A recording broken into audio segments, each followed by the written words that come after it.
I'm telling the story of Britain's first photo album, tracing the footsteps of Francis Frith and his team, using the photographs they took and revealing just how our country has changed. Having moved inland from the port of Liverpool to see how the Victorians transformed Bolton, I'm heading back to the coast to look at two more Frith photos. 30 miles north of Liverpool is one of the most famous and lively seaside resorts in the world, Blackpool. Ah, Blackpool. I used to come here every autumn for a week for more than 20 years. But it wasn't for holiday. It was, for me, one of the hardest working weeks of the year. I was here for the party conferences. Today, though, I'm thinking about holidays. Frith and his team were lucky to come to Blackpool as the town was booming. It was the very end of the 19th century, and the most famous landmark on the coastline had just been built. It is, of course, the Blackpool Tower, and there it is, standing tall in my next Frith photo. I'm meeting archivist Tony Sharkey to find the spot where the Frith cameraman took one of the first of the millions of pictures people have taken of this tower. This looks as if it's, the position is right, isn't it?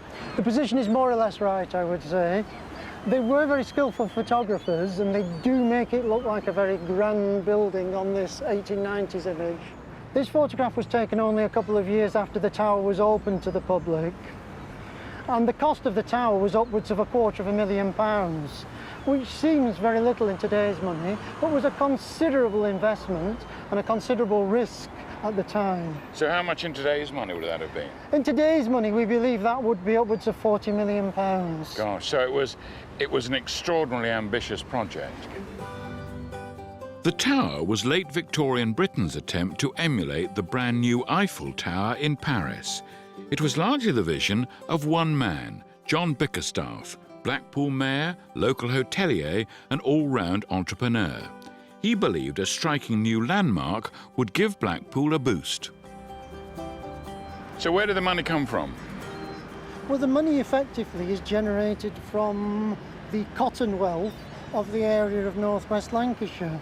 And as the mass market started to visit Blackpool in the latter decades of the 19th century, entrepreneurs like Sir John Bickerstaff were providing Blackpool with the emblems that would make Blackpool unmissable and unforgettable. So it's based upon the cotton industry? It's often been said in the past that Blackpool Tower is built on bales of cotton, and of course, figuratively, that is actually true. Yeah, and we're talking really of tens of thousands of factory workers who want to take a break. They want to have fun. You're talking millions of factory workers.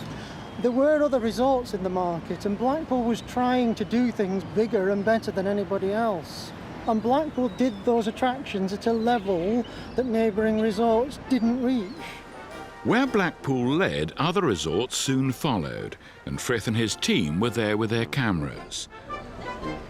The seaside tower was coming into its own, and within 8 years, both Norfolk and Yorkshire had erected their own versions.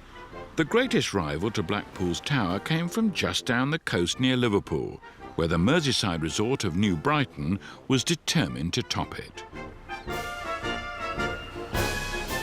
At 570 feet, it was just slightly taller. But Blackpool has enjoyed the last laugh because all the rival towers have long since disappeared.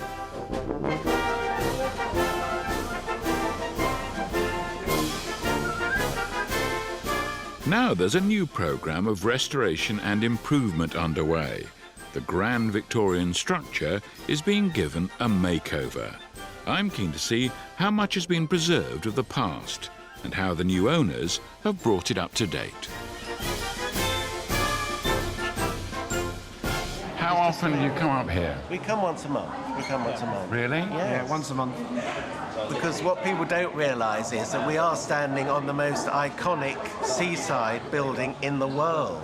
In the world, this building is. It's iconic seaside. Have you been up here before? I have, in 1967, a long time ago. What do you think? Really nice. I'm not a fan of the whole standing over the glass thing. Yeah, you don't want to do that, no. I had never been on the glass platform before. That's here. And I braved it, and I was You fine. braved it, Yeah, I good. did. Okay. and it was good. What is it that interests you? What do you like about the town? Well, I've never been up. I'm 78. It's the first time I've ever been up the tower. I think it's very good. And so all these years, should you have come before, do you think, now that you've been here? Probably. Yes. Can you imagine Blackpool without the tower? No, it wouldn't be Blackpool. In the 120 years since Frith took his photo, the tower has woven itself into the fabric of Blackpool life. It represents everything the town stands for. I'm tempted to take a picture like the Frith picture, but you know what? That picture, the old picture, is so much better than what I could do, so I'm going to go off further down and choose another subject. Blackpool is full of contradictions. It's an efficient marketing operation. It's also just irrepressible fun. And that mood runs through it like Blackpool rock. And I think you can get that in this picture of the North Pier. It's got amusements written on it, so you know it's meant to be amusing. It's got George's Diner. You've tried the rest, now try the best. It's got, oh, I don't know, just the sense of you'll enjoy yourself here. The North Pier at Blackpool. My version. So that's my picture postcard. Wish you were here. And I've got these two characters slightly blurred, I hope in the Frith manner. Not sure it's very convincing, that. But the word that matters here, the key word in any picture involving Blackpool, I think, is amusements. People have been amused here for more than 100 years, and I'm sure in more than 100 years' time, they'll still be amused in Blackpool. So that's my attempt at capturing the colour and the lightness and the daftness, I suppose, of Blackpool.